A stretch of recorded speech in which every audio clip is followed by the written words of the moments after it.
Yes. And I had to get a color-coded bracelet. Yes, like the one I'm wearing. Yes, and you know who else does that? It's the Mexican cartel. Okay.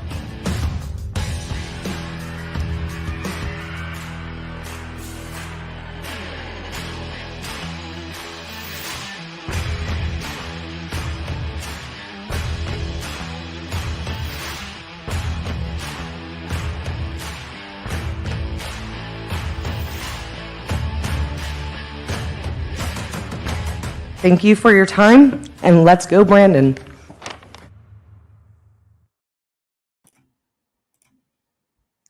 Okay, I hope you guys can hear me and see me okay. Thank you guys so much for joining in. Today, I do have a special guest. His name is Mr. Peter Perez. I'm going to bring him on here shortly. One of the reasons why I wanted to bring him on is because I believe as of yesterday, and he'll go into a lot more detail, information was released that in Uvalde and in Carrizo Springs, that illegal aliens were going to start being released into the communities because of just the large influx that they have been currently seeing in the Del Rio sector. You guys know that I talk a lot about the Del Rio sector. That's where I spend a lot of time. And so I want to bring the case forward to you guys, kind of what's kind of setting the stage here. And I want to bring Peter on here. I'm so excited to have him on. Give me one second. Let me add him to the stream. Okay, can you hear me okay, Peter? I can hear you. Okay, and I can see you and hear you. Great. Great. Okay, so for those, we are currently live right now on Facebook and on Getter and on YouTube. So as usual, anything that we reference to in this broadcast, I will be adding all of those links into the comments onto my personal Facebook page and also into Getter. And I will try my best to get around to YouTube. That might be a little bit later because, of course, we always want to make sure that we're talking and referencing in fact and have these resources available for you guys to do your own digging and your own investigation and hopefully, again, to get active, engaged, and involved. But this is quite concerning. And so what I kind of wanted to do, Peter, a little bit is to first kind of set the stage for why this might be happening. Of course, there has been a huge influx in particularly all over, but particularly in the Del Rio sector, which your area, Carrizo Springs, does fall into, correct? Yes, ma'am. Okay, so I'm going to be showing a little bit of the stats and some of the, as I usually do, some of the reports. So I'll be kind of toggling back and forth between there. So again, for you guys just tuning in, give me some grace. I am not tech savvy. So as we try to kind of navigate through this, some of the things that I have currently, and I will be able to see some of the comments. So maybe if we have a little bit of time, Peter, maybe we can, try to answer any questions the best that we can. That's totally up to you if you feel that that's something that you might be interested in. Sure, that sounds great. So I know as of right now, and I'm going to start off with this really quick. Let me add this. I'm going to start off first with, I know that I've shared this and I know a lot of people have probably seen this. I'm sure you've shared it too, Peter. Peter, well, actually, first of all, let's start off first by, Peter, why don't you explain? I'm so excited to have him on because actually the first time I think that we met in person was over there at the Del Rio Security Summit that Governor Abbott had, I believe. Yes, so will you tell us, Peter and his wife are amazing, and they have been huge activists also about the border crisis. Can you explain a little bit about yourself, introduce yourself a little bit? Sorry about that. Let's backtrack.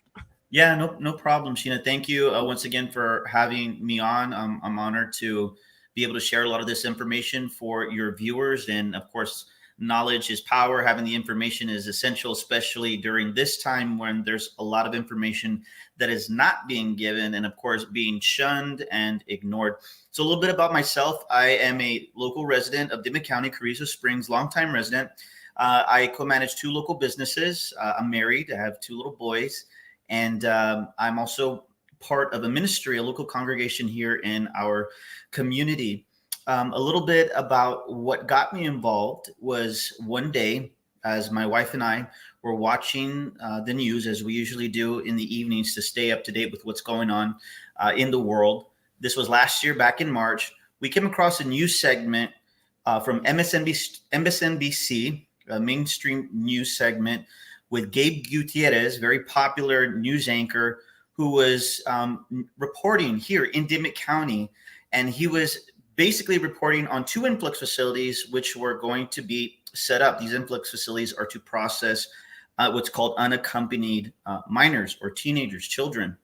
And so we were blown away, and we hadn't heard anything from our local leaders, from the city, from the county, from the sheriff's department. So we were shocked. We were surprised. And since we do co-manage a local business here, a health store, this is where I'm at. I just got off of work a little while ago.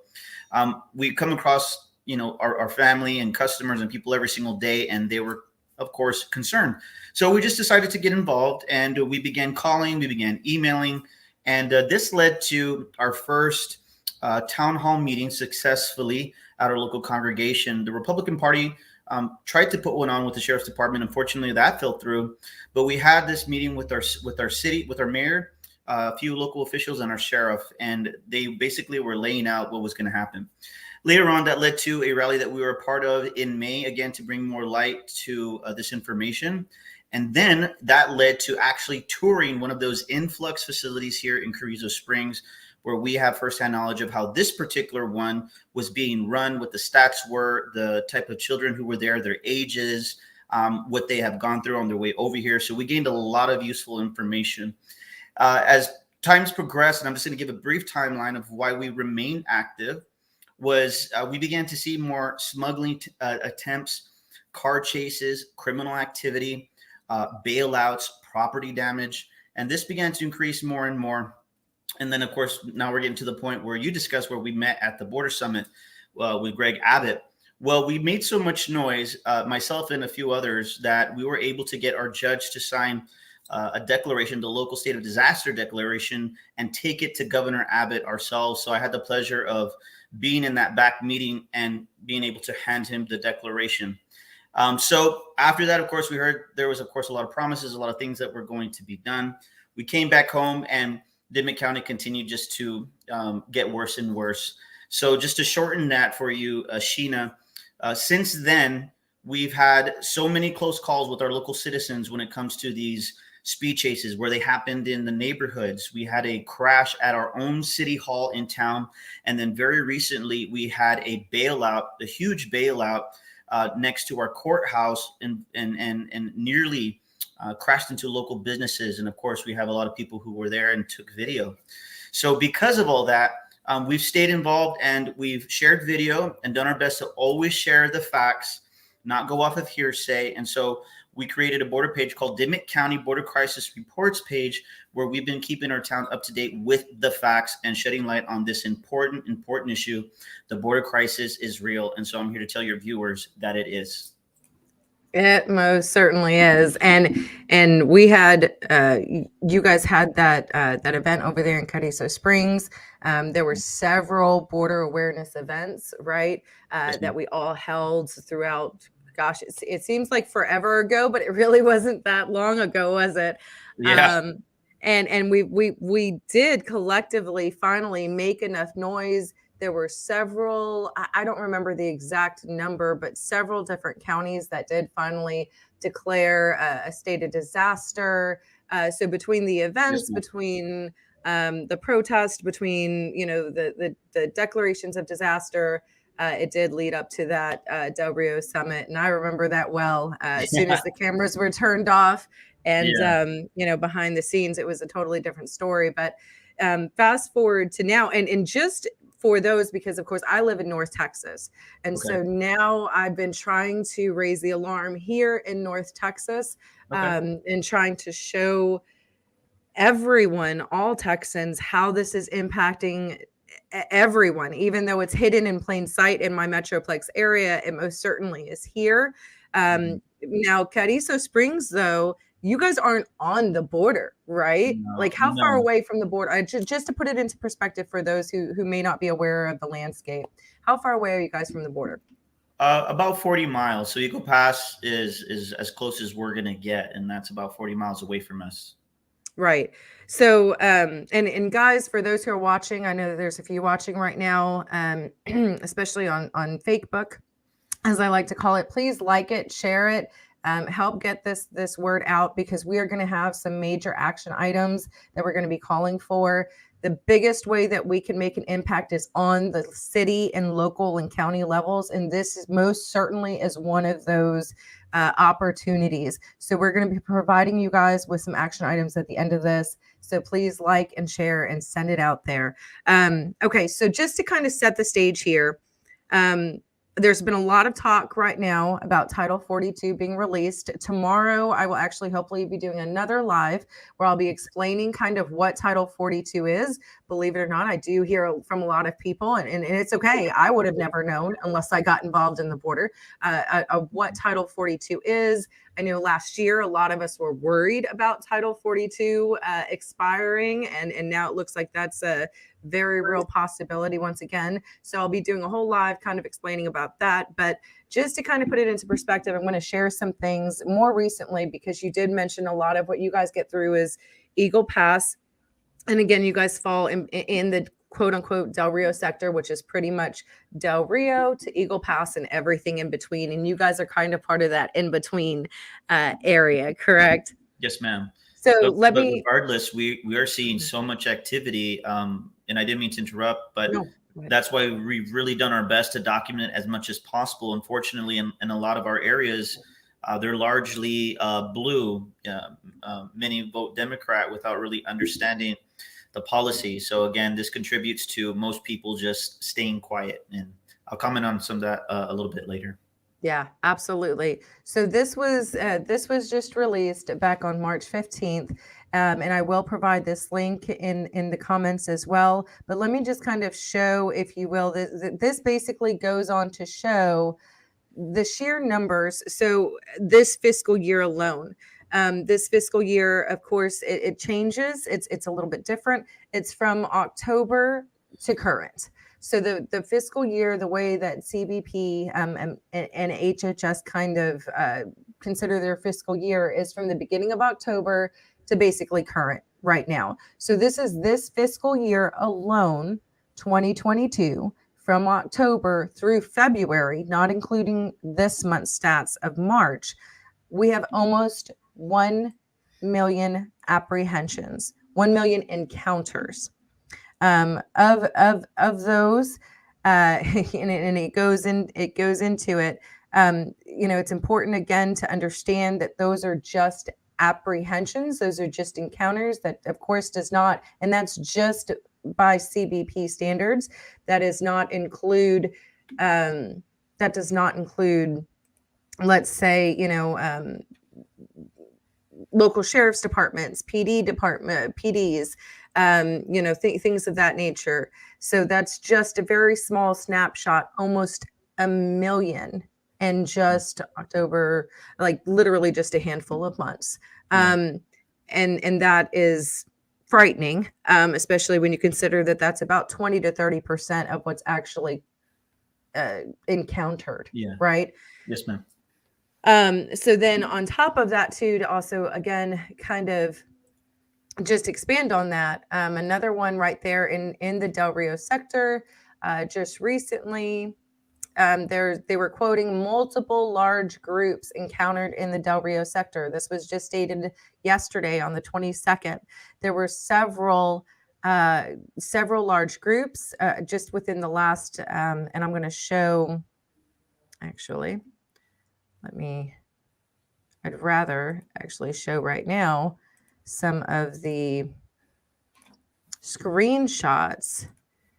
Let's see here. I'm just going to show. I'm sorry. Again, No forgive me. I'm really, I do the best I can, guys. But I want to show some of the pictures itself. And I will, let me get those up here, because I think the pictures speak a lot to what, and basically what I've done is I've basically taken some of the photos. So this one is going to be from Sheriff Rubin. And Sheriff Rubin is from Uvalde. Is that correct? Yes. I believe so. Yeah. I believe so. All right. Let me see if I can show that because that was just recently. Aha. I think I got it, guys. Okay. Yeah. So this is from Sheriff Rubin. This was just earlier today. So, and this is going to go into what we're about to talk about. You can see some being released. Yeah. And so we're going to talk about that. And then, hold on. This right here. Okay. Let me see if I can see which one it's showing now. Okay. Yeah. Let me stop sharing this one. And I want to share. This is the one that I wanted to share. I'm sorry, guys. I'm doing the best I can. Okay. Here we go. All right. So this was just from 2 days ago. This was according to obviously the Del Rio sector border patrol. This was an additional 2,500 people, another 50 unaccompanied minors, 637 family units, 6 criminal aliens. I know when I was there, I just came back a few days ago.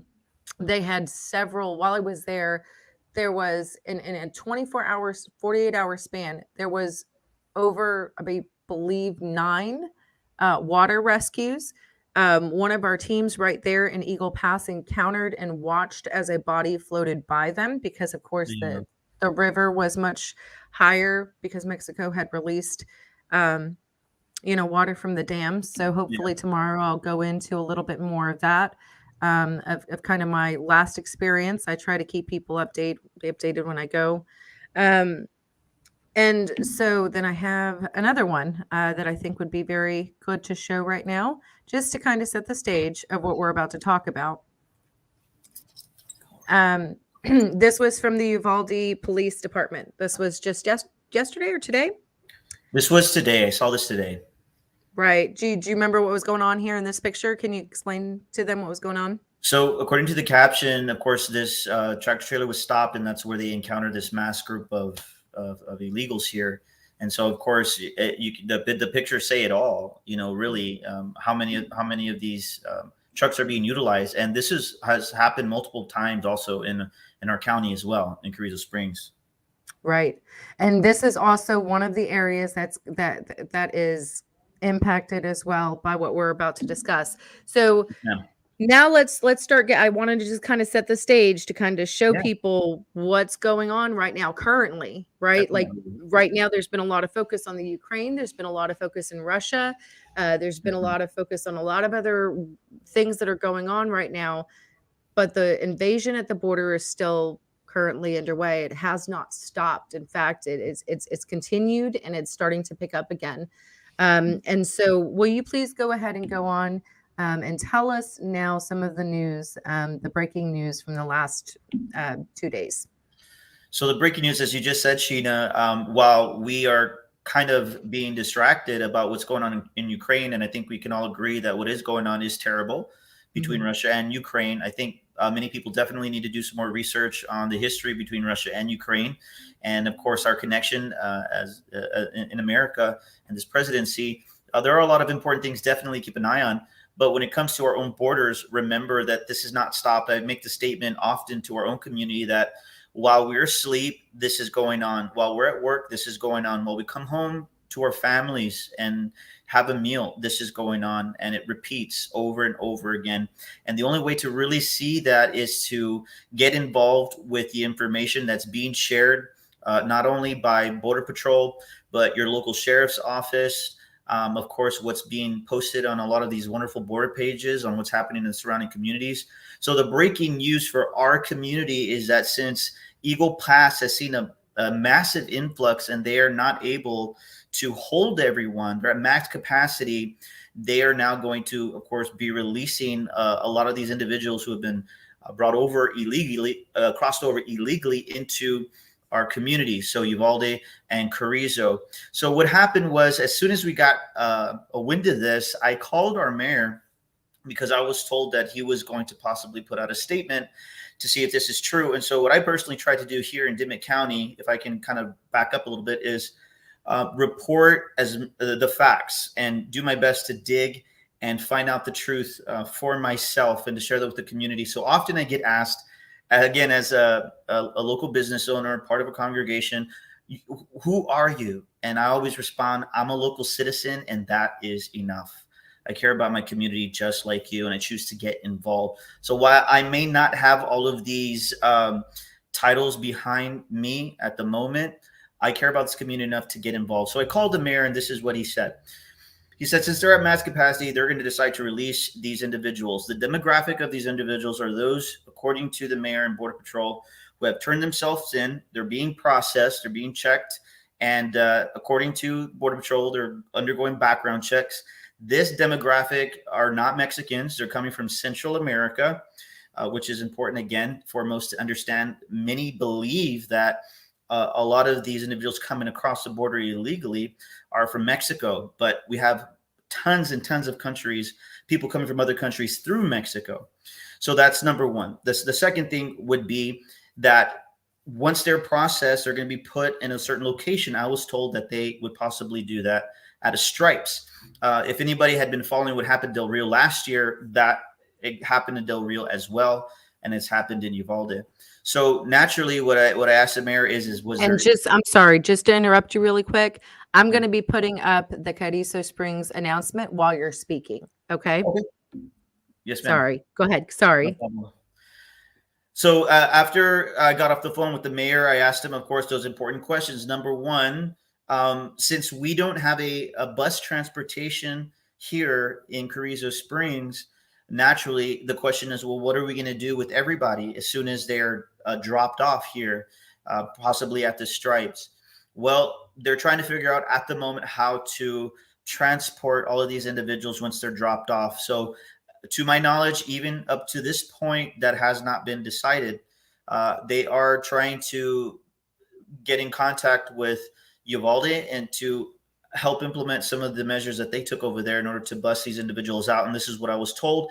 If they are bussed out, more than likely they would be taken to San Antonio, and then from San Antonio, they'd be taken to the locations they desire to go, like Chicago, New York, of course, in the heartland of America. I was told that they, of course, don't want to remain here in these border counties. They want to go further up north. So naturally for the community was very concerned. There was definitely an outrage from those who were asking, okay, if they're left out here, how are we going to provide for them if they don't have money? Many of these individuals, they come across with whatever they have. And once they run out of that, they're going to be allowed, according to the mayor, to eat at our local restaurants, take part of whatever's here in the community, and very more than likely feel free to roam around. So there's a lot of open area here in Carrizo Springs. And this Stripes happens to be next to our property where I'm located. So you can just imagine, again, how we began to react towards all this information. So he did put that public statement out that you pulled up, and all the information is there in case anybody wants to go look at it. It is at thecityofcarrizo.org, and you can find the public notice. Sheena, I can't hear you. I'm sorry. Your mic's muted. I have to unmute myself. That helps. There you go. I will also put all of those links, like the one that I just shared, in the comments as well, as we're speaking, and at the very end of it as well.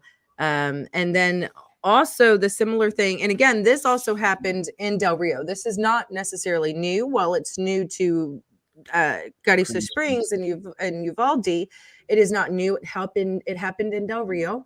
We also heard stories a few months back about it happening near La Jolla, right? Where there were COVID-infected illegal aliens eating at the local restaurants there. And so one of the questions that comes to mind, and I know that you asked, several questions, I know that they're claiming that they are screening them. Mm-hmm. And let's make something very clear. I want to stop for just a second.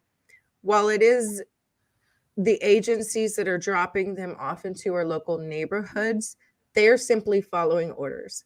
Yes. I personally back the green. I know many Border Patrol agents. These are good men and women. The same thing with our law enforcement. Their hands are tied. And so, what I don't want to happen is I don't want people to hear this and then and we've seen it, right? I'm sure you've seen it Yes, too, ma'am. Peter, where Yes, ma'am. people start like retaliating against our law enforcement. Guys, Yes, you ma'am. need to be angry at our government. So at these action items that we're about to give you, at the end of this, that's what you need to do. Take your anger and you hold them accountable, and you demand that they find a reasonable solution. So Yes. I just wanted to pause and say that, because they are doing the best that they can. So, but one of the questions I have, when Okay. you were asking, these questions to your city officials, did they also, I know that they said that they've run background checks on them. Did they do any health screenings on them? Like not just for COVID, because we know that there's been some really bad things coming over Yeah. the border. Some Yes, ma'am. really horrific diseases that truly can hurt people. Did they say if there was health screenings being done on these people being released into the community by chance? So they did not say that there was specifically doing health screenings. I know that that's usually part of the process of the processing would be to screen them, to check them for COVID. You mentioned something important, which is Title 42, which is the CDC Title 42, which again is supposed to help, curtail COVID. And that's always the question anybody should have is if pressure is being put on us as American citizens and we're getting forced into lockdowns and wearing masks, why aren't those same measures also being put on so many groups of individuals who are coming across that are contributing to the spread of COVID as well? So the Title 42, we know, as you mentioned, that it's silently, slowly being disabled. It seems like they're going to get rid of it, and that presents again more potential a threat for the spread of disease. So as far as I know right now, according to what they say, that should be part of the process to verify that'd be something they would have to share themselves. And so hopefully we'll get more information on that. Right. Gotcha.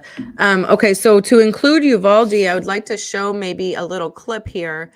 I could not find any documentation from the city of Uvalde, but I do have the YouTube link. So I could maybe show a few brief moments of that. It's about 5 minutes long, maybe go into about 2 or 3. Are you okay with that, Peter, so they can hear it themselves? Yes, ma'am. Okay, hold on Let's one do it. second. Let's see if I can share that. Thank you for your patience, guys. All right.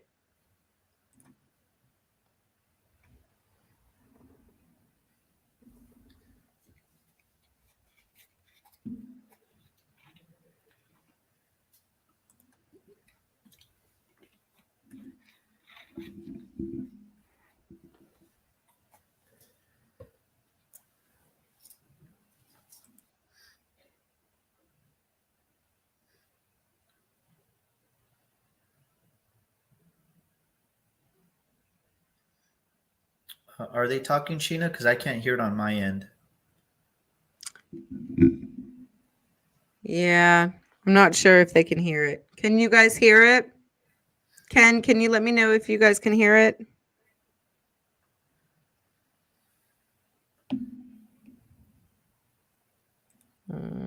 Yeah, I can't hear it there. Okay. But No. if you want to share the link as you showed right there, again, they can also, our viewers can look on YouTube and Yeah. also watch that for themselves. I will definitely do that right now. I know I had problems with that last time too. Again, that's my problem with, not being tech savvy. So, but yes, Technology. hey, it's 5 Yeah. minutes long, guys, and basically to sum it up, it's essentially the city council talking or the city officials there in Uvalde talking about exactly that on how they're being released. What I will go into now is actually from the Uvalde Leader News talking about that as well. And I think what's interesting is that they're being released to San Antonio. Now, a lot of these buses, that's where they've already been going, right? And I think George Rodriguez, first of all, if anybody has been to San Antonio more recently, crime is up terrifically high. And the homelessness, the last time that I went to San Antonio, the homelessness, I was overwhelmed. And so it has been happening already. I know that some of the NGOs from Eagle Pass and in the Del Rio area, they bus them into San Antonio and they just release them. They just release them in there to San Antonio. So it wasn't surprising to read from the Uvalde Leader News that's where they're planning on busing them even more. So Yes. again, guys, I say this too because it doesn't just impact Peter in Carrizo Springs. It doesn't just impact Brackettville and Del Rio and Uvalde.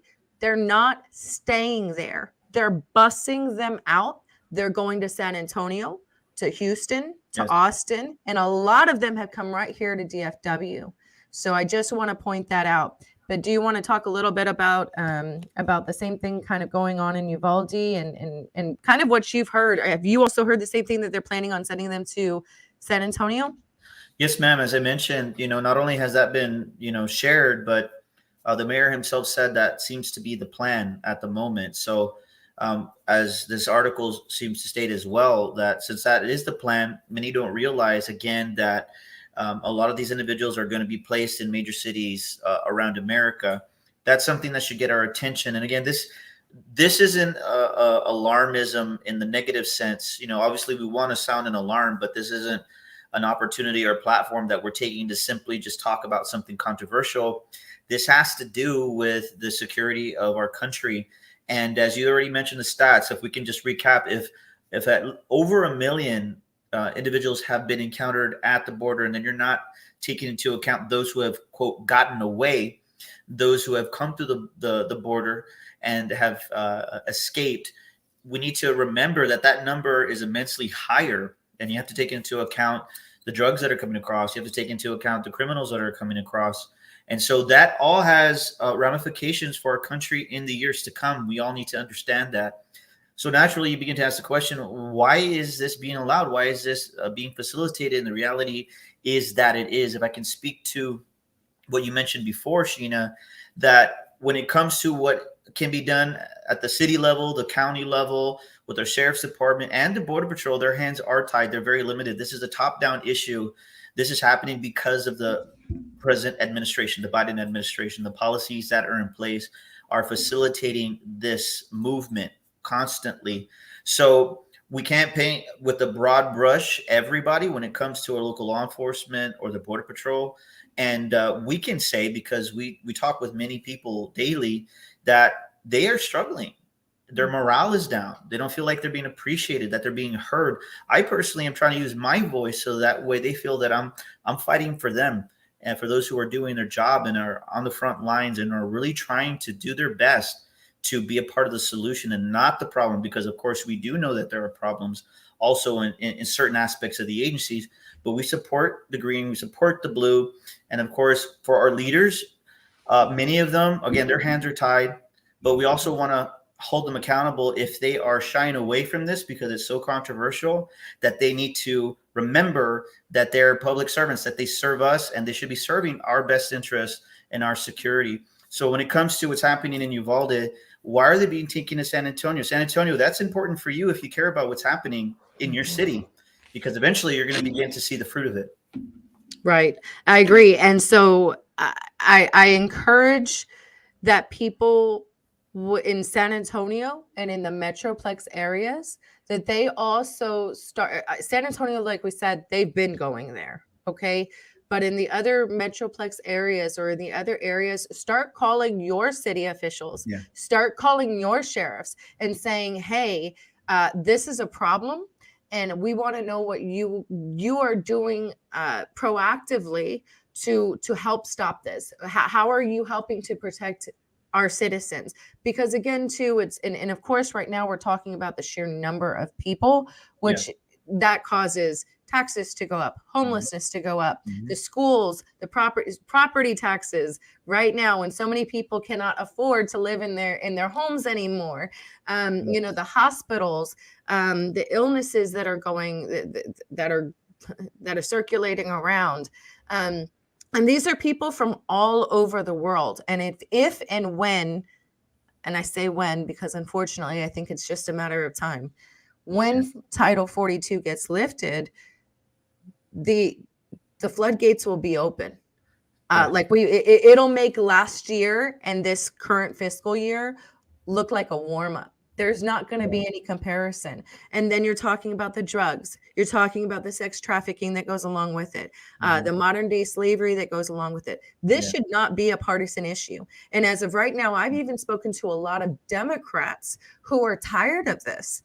They themselves know that this is a problem because it is the people on all sides who suffer. So it's not about picking sides. It's not even about politics at this point. If they're an elected official, I don't care who you voted for, you need to pick up the phone. You need to say, I'm your constituent. You need to start showing up to your county commissioner's offices, to your city councils. Start asking your sheriffs what they're doing, because there are things that they can do legally, constitutionally. Reach out to your state senators, your state representatives. We're going to provide some numbers. If you don't know who your state senator and state representative is, please reach out to me. You guys know that's Austin in the Capitol. That's my realm. I'll be more than happy to help you guys. But you know, it's just, this is not going to get any better. It's only going to get worse. You talked about what happened in Del Rio when the Haitian situation underneath the bridge in Del Rio happened. I remember them using the kids' school buses to like over the weekend to transport them, and then the kids used our kids used it the very next day. Do you remember that? I did hear about that, and I saw a lot of people making a ruckus about the fact that was happening. I mean, and it's just, it's not right, and it needs to stop. I do have, let me see here. I do have, so I did include that Uvalde news in there. One of the other things that I wanted to talk about now, and I'm sure I'd be shocked if you weren't going. I don't know what your schedule looks like, but I know you guys are pretty busy. But there is going to be a new, on Thursday, actually, right? There's going to be Operation Lone Star, the county of Uvalde. Maverick County has already joined OLS, I believe, at this point, and I think Uvalde is about to join as well. Do you know about that? Do you want to talk about that?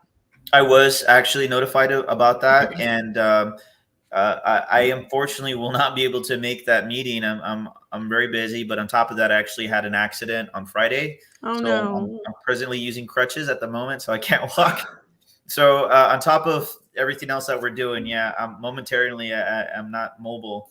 But, you know, I'm trying to get as much information for those who are going to be attending, because it is important. And this is another issue, of course, that needs to be discussed when it comes to Operation Lone Star.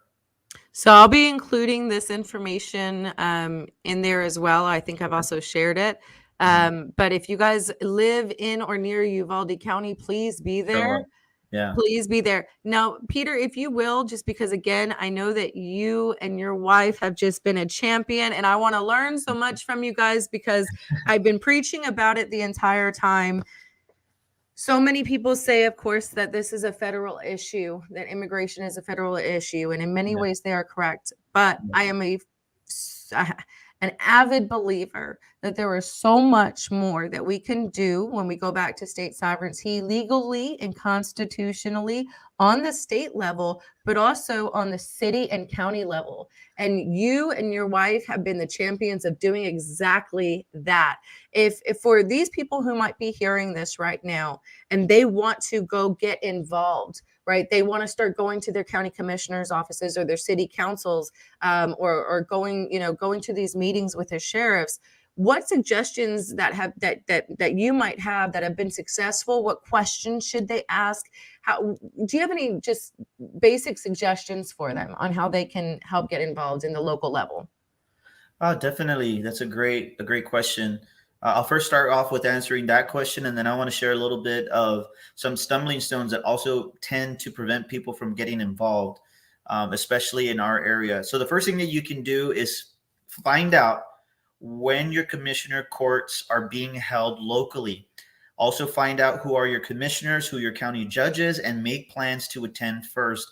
And what you're going to do is basically see what's how things run on a county level. So that's the first thing, is that you have to begin showing up and letting them see you, so they know that you care enough about what is happening in your community. What tends to happen is, if our leaders don't see us, they think, we don't have a problem with what is going on in our community.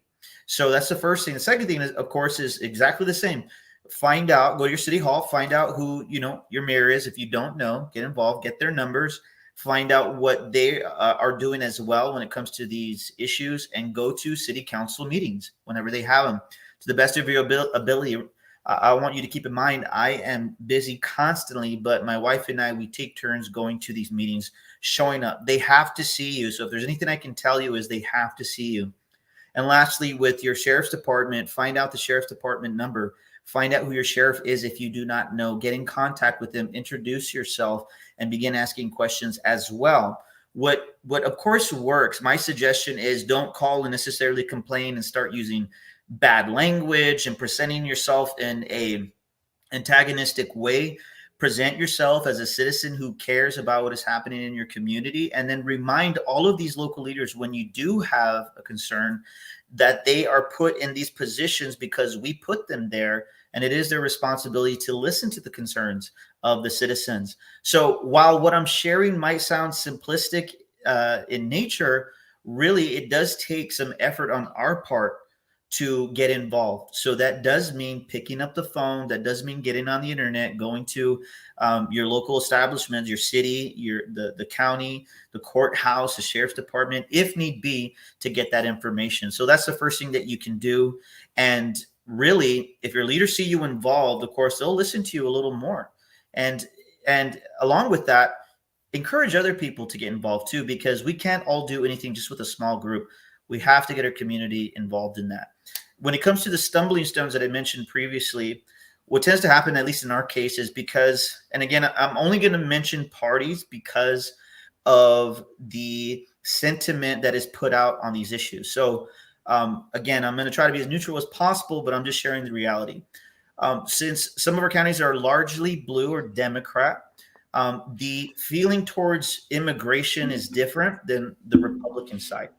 And I think anybody who knows enough understands that. So in our experience, when we first got involved, I'm Hispanic. I'm going to be 33. I consider myself conservative. I'm a Christian. When we began to ask questions, the one thing that I faced was being called a racist. Go figure.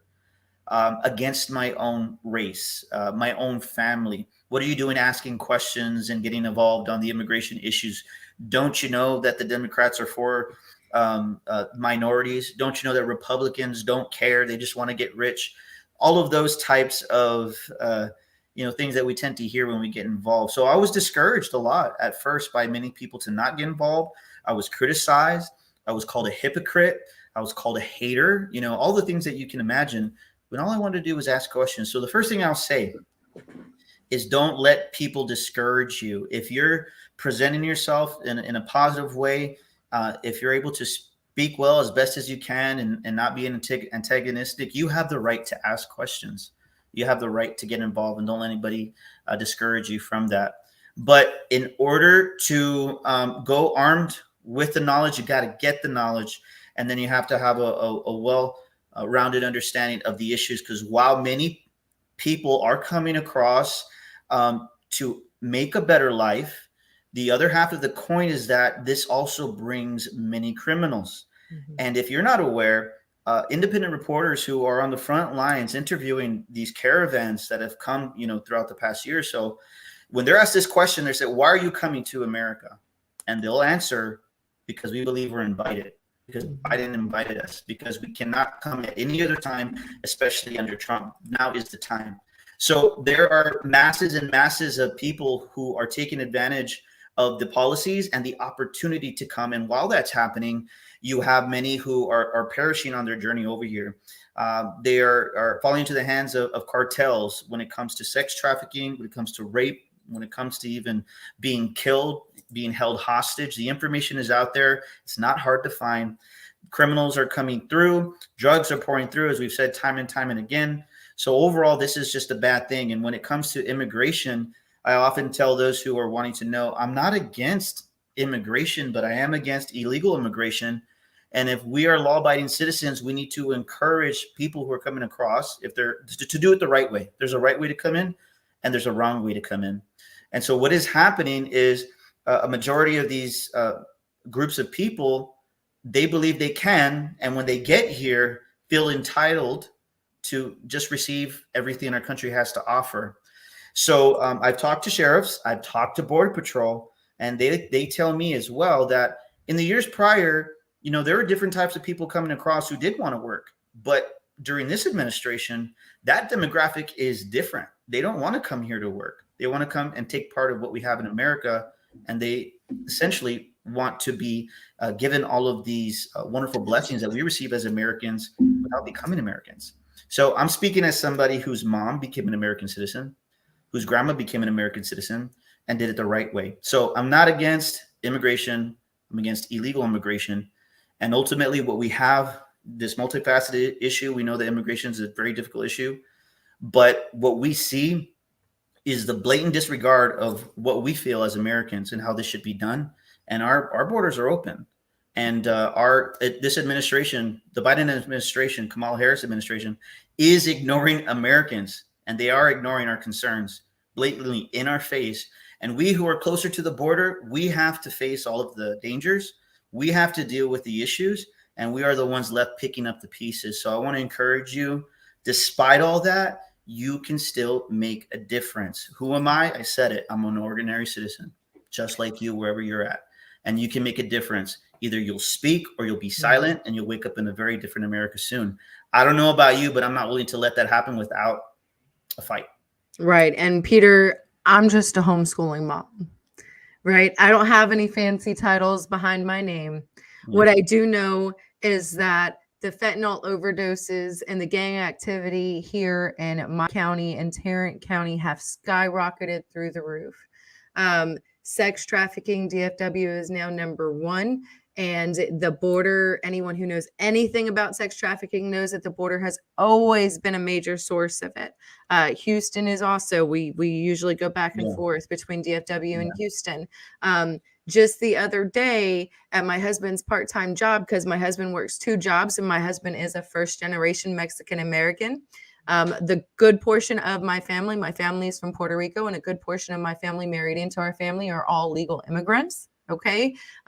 There's nothing racist about wanting to protect your family. There's nothing racist about not wanting a huge influx of gangs, you know, of illegal drugs and guns on our streets. There's nothing racist about wanting to not have, you know, homelessness spike.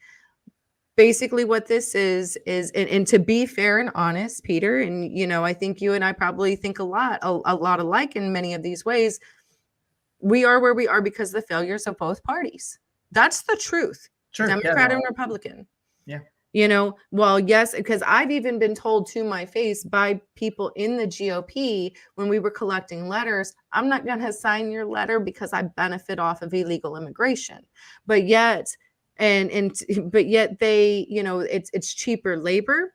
And who does that hurt? That hurts the illegal alien. They're getting half of what an American citizen is getting for the same amount of work. Who else does it hurt? It hurts the minority communities. It hurts our communities here at home, because now, and especially right now after, I mean, we could go on and on and on and on how massive amounts of illegal immigration, actually both legal and illegal, but particularly illegal immigration, hurts minority communities the most. With these unaccompanied minors, Tarrant County is one of the, we've had from their own stats, which have not been updated in months now.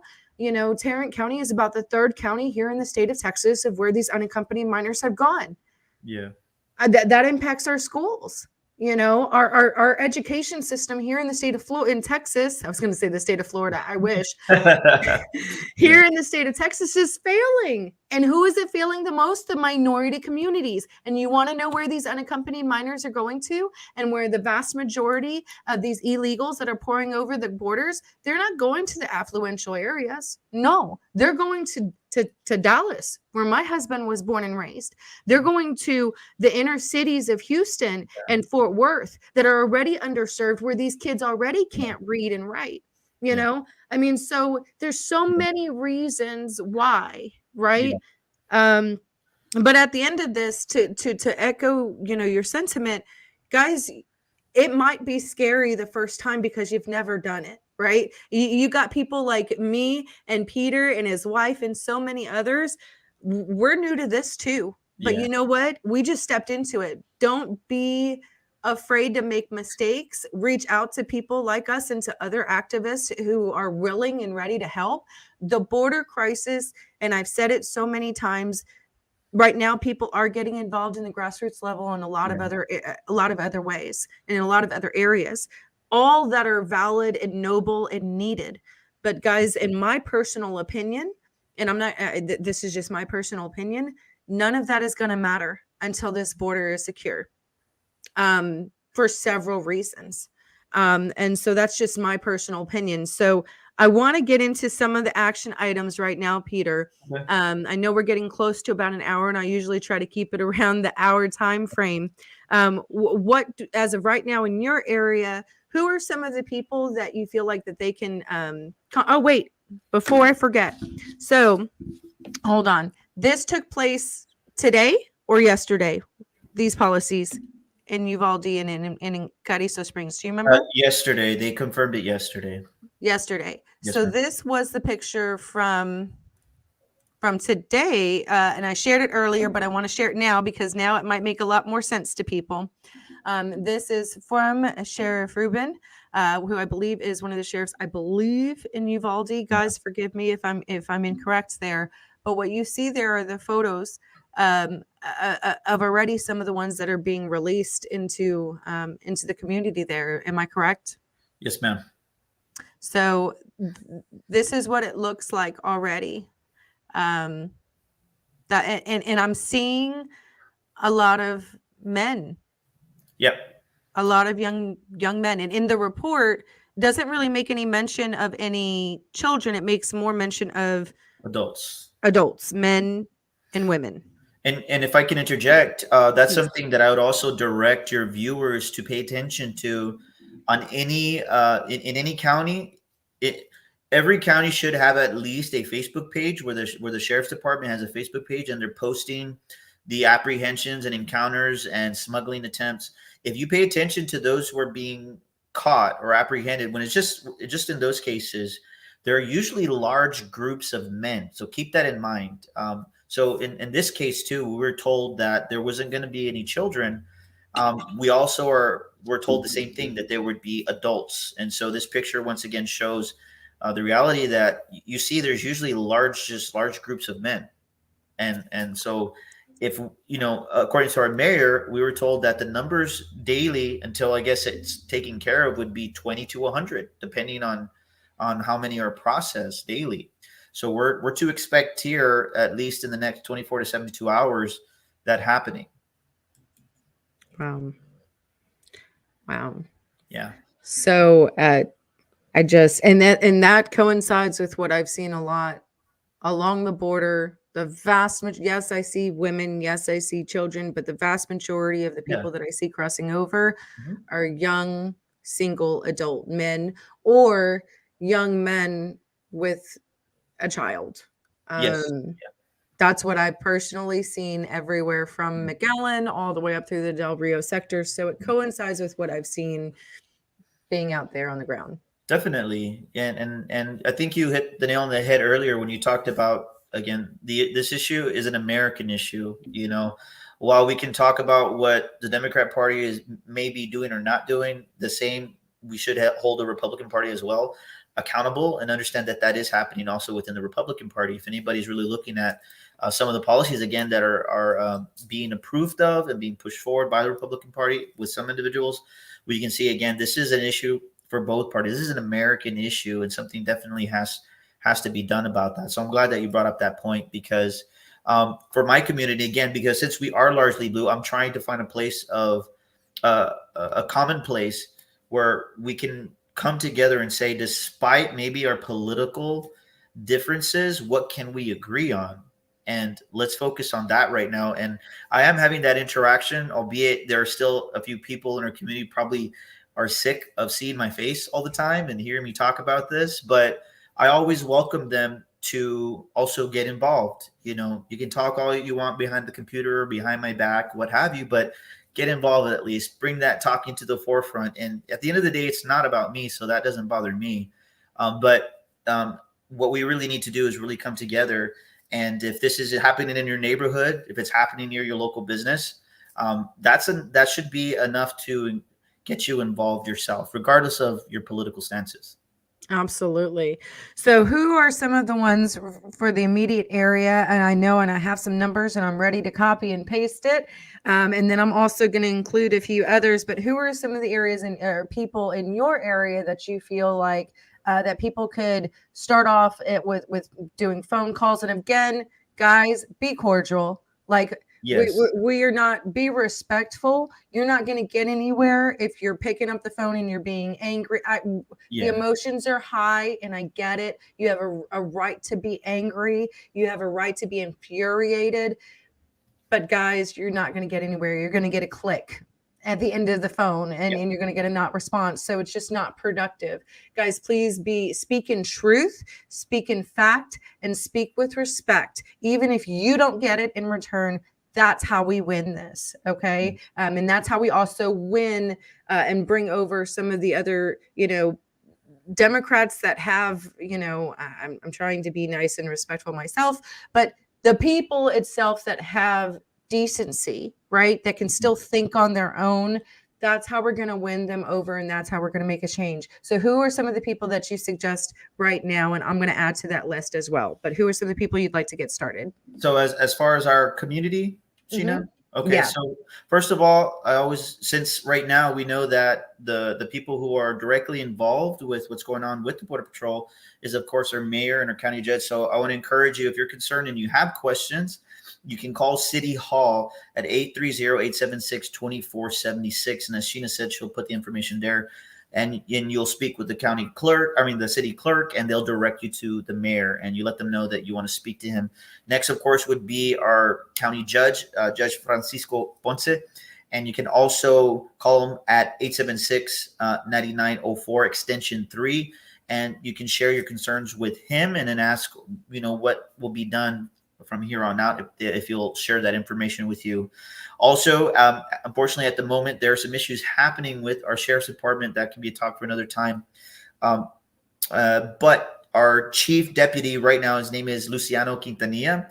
If you have any questions for the sheriff's department and you'd like to find out, about what they're doing and maybe some of the solutions they have for the community, I would encourage you to call Luciano Quintanilla 830-255-3252. These are the three main areas that you can begin to call and just get involved and find out from the leaders themselves. And those are in the Carrizo Springs, DeMitt County area, correct? Yes, Carrizo Springs. Yes, ma'am. Okay. I'm also going to go ahead, and right now I think I'm only posting to YouTube, but I will go back and post in Facebook as well as soon as we get off. But I'm also going to go ahead and include Sheriff Rubin over there in Uvalde. Again, guys, it's just to be respectful. Just ask the questions. Just ask questions. Okay. We're going to be respectful.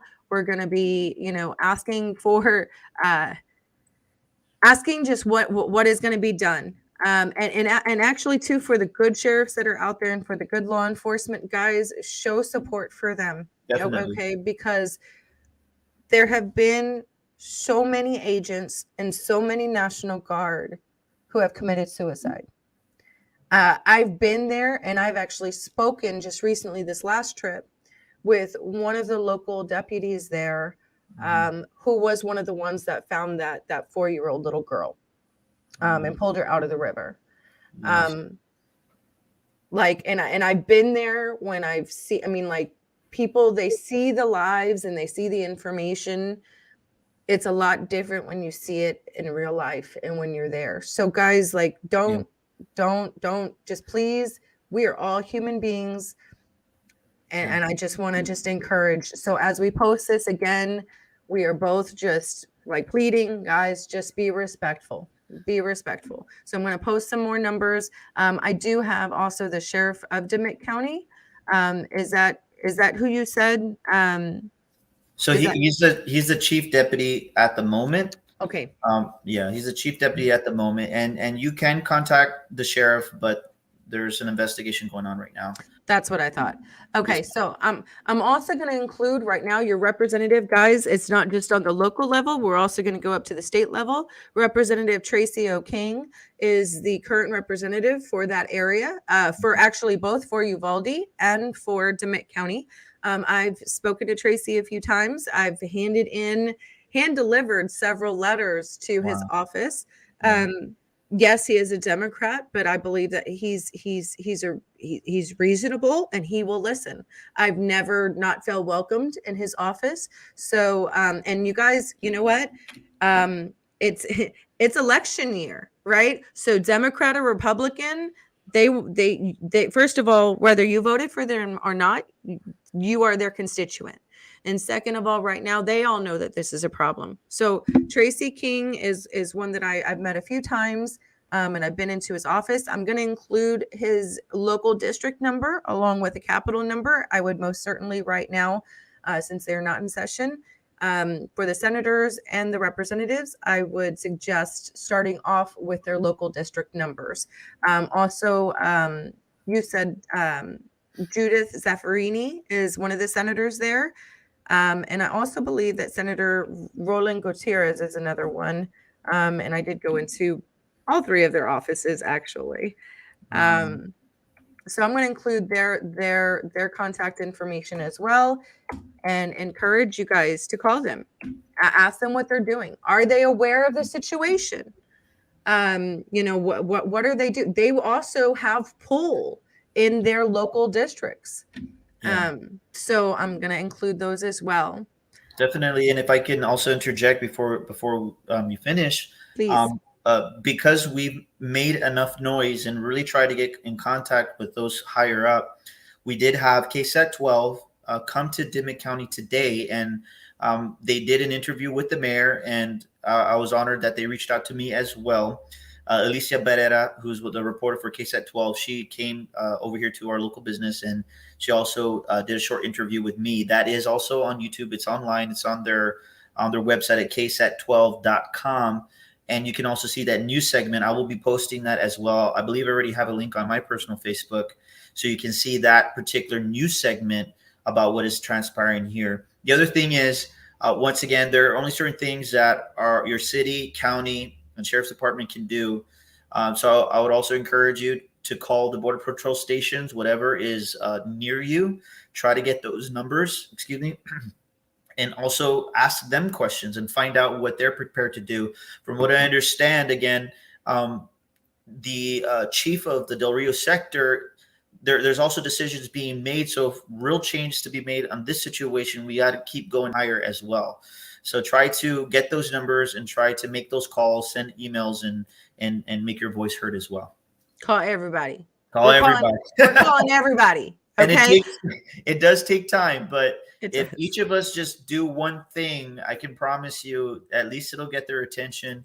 And as one of our sheriffs told me, the best thing that we can do as citizens is to keep sharing the information, factual information, and then going about it the right way. And sometimes it does take time, but at least we're doing something. Yeah. So share this video, like it. And then also you have the information, you have your action items. Peter, also, if you would like to, where can they follow you? What social media do you have? If you'd like to share any of that, I will tell you guys, Peter being right there in the thick of things, a lot of the times he's covering live events of what's going on, the bailouts and everything else that's going on. Would you like to share your information of where they can follow you? Definitely. Before I do that, I just want to say again, this isn't about me personally. I appreciate, the information. I want to help people get connected. That's really where my heart is, especially as a Christian.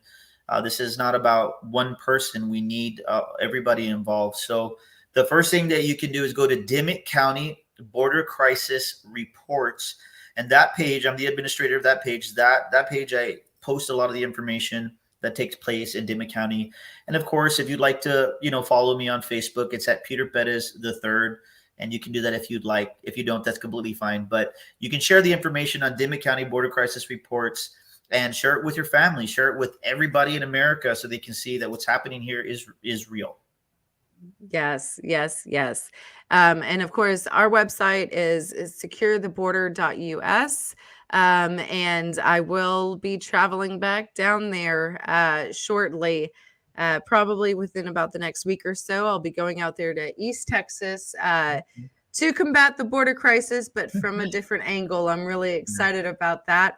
And so, I mean, again, guys, if you can, go to that Facebook page, follow him if you can, share this video out, share that information out there on Secure the Border on, tell me the name of the Facebook page again. Dimmitt County Border Crisis Reports. Yes, go there because guys, I don't care where you live, right? Like Texas is huge, but again, what happens, what he's seeing in Carrizo Springs, they're just passing through. They're coming to our areas. They're coming to the Metroplex areas. They're coming here. So like I said, actually, I forgot to finish the story. My husband at his part-time job had to go and interpret for a gentleman who was trying to get a membership at a big box store there. And he went on, he lives in my city of Euless, and he is a Cuban illegal alien that just crossed over with his family from Cuba and went on to explain how much money he's received from the government while he came on over. And this has happened in I've several reports as well from my mailman. They are not staying at the border. They're coming to where we live. And this right here with them bussing them out, they're busing them to our areas. So even though I did not input, all of the state senators and state representatives and state sheriff's offices, guys, look them up, reach out to me if you need help. You need to start calling those people here locally, get engaged and involved. So just Peter, God bless you and your wife and your beautiful family. Thank you guys for all that you guys have been doing. I'm so thankful. That to have another person that I know that you guys have been doing this since the beginning as well. So thank you guys so much. And like you said, we don't do it for ourselves. We're doing it to push out the information and to try to give people their power. Exactly. We're not anyone special, but the daughter and the son of the living God. And we are standing on biblical principles. The exploitation of human beings needs to stop. And we're trying to do all that we can for our children so that they may have a future. So thank you so very much, Peter, for joining us. And I hope to actually have you on again here soon. I know we've been trying to connect for a while. So thank you. Yes, I appreciate your time, and definitely just reach out to me whenever we can coordinate another live and schedule that in. I'm honored to be on your show, and I hope everybody was blessed by the information. And always continue to share. Everyone, according to the ability, can do something, even if it's sharing.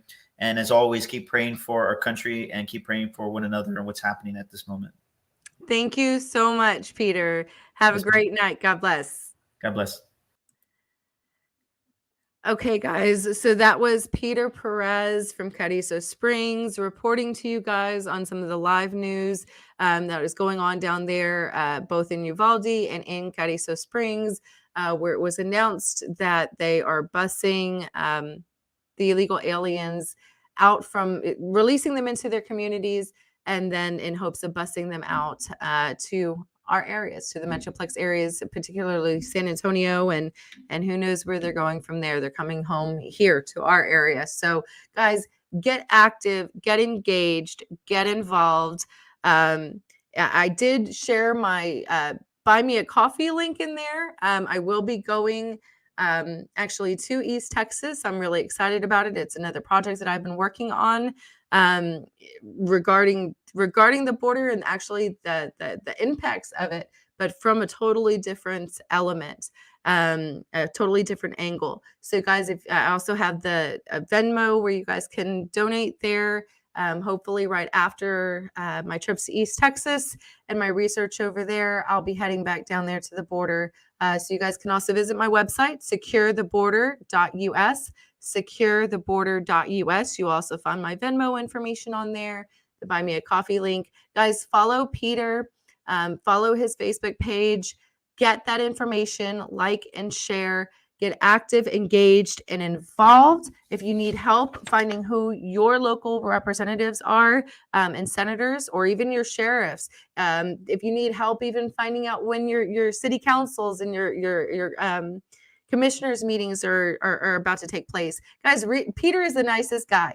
Reach out to Peter, reach out to myself. We will do all that we can as our time allows to try and help you guys and help get you guys so you're not walking alone like we were. We just kind of threw ourselves in it, and we've learned a lot along the way. I was so honored and blessed today to have Peter on. So thank you guys so much. Get active, engaged, and involved. Visit the website, securetheboarder.us. Thank you guys for everything. I hope everyone has a blessed night tonight. Thank you so much. God bless. And let's do all that we can to secure our border and save our Texas. Thank you.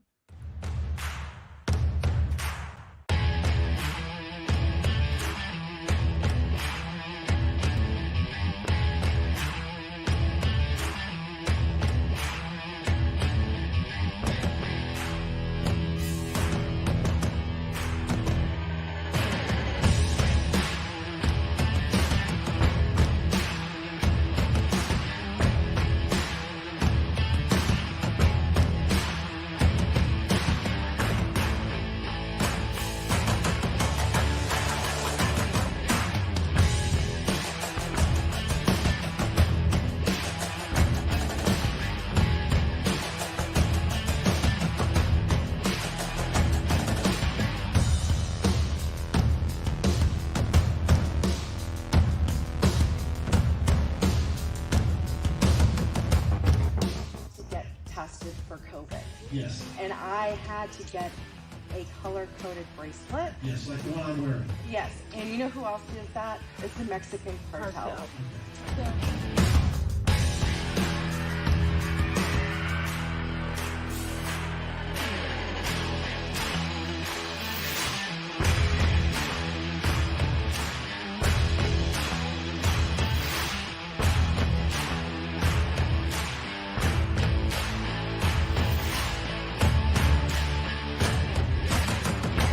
Thank you for your time, and let's go, Brandon.